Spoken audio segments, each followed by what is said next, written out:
प्रधानमंत्री नरेंद्र मोदी ने मध्य प्रदेश के अशोकनगर में ईसागढ़ तहसील के गुरुजी महाराज मंदिर में दर्शन कर पूजा अर्चना की। सीएम मोहन यादव द्वारा प्रधानमंत्री नरेंद्र मोदी का स्वागत किया गया।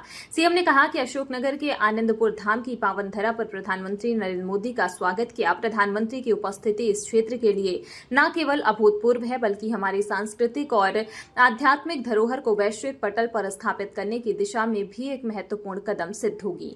पीएम मोदी ने कहा कि हमारे संतों ने कहा था कि अशोकनगर में शोक आने से डरता है। यह वाक्य इस धरती की आध्यात्मिक ऊर्जा को दर्शाता है। अपने दौरे के दौरान प्रधानमंत्री ने परमहंस अद्वैत मत के मंदिरों में दर्शन किए और प्रमुख गुरु से भेंट कर सत्संग कार्यक्रम में हिस्सा लिया।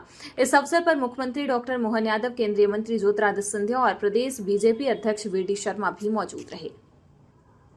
साथियों, हमारा भारत ऋषियों, मनीषियों और संतों की धरती है। जब जब हमारा भारत, हमारा समाज किसी मुश्किल दौर से गुजरता है, कोई न कोई ऋषि, मनीषी इस धरती पर अवतरित होकर समाज को नई दिशा देता है। हम पूज्य स्वामी अद्वैत आनंद जी महाराज के जीवन में भी इसकी झलक देख सकते हैं।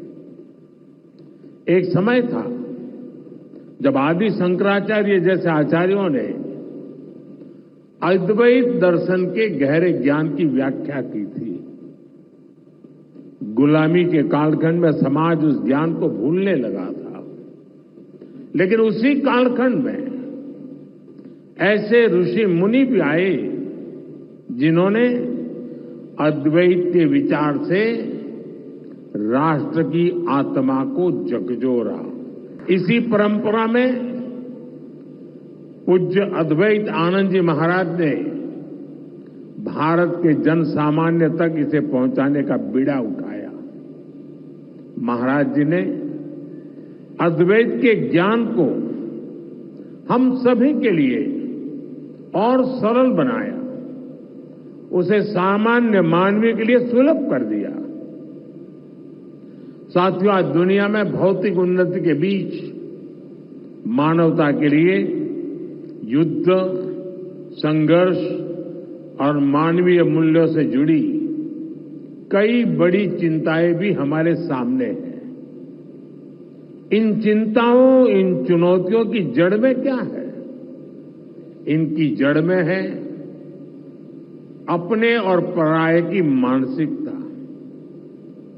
वो मानसिकता जो मानव को मानव से दूर करती है।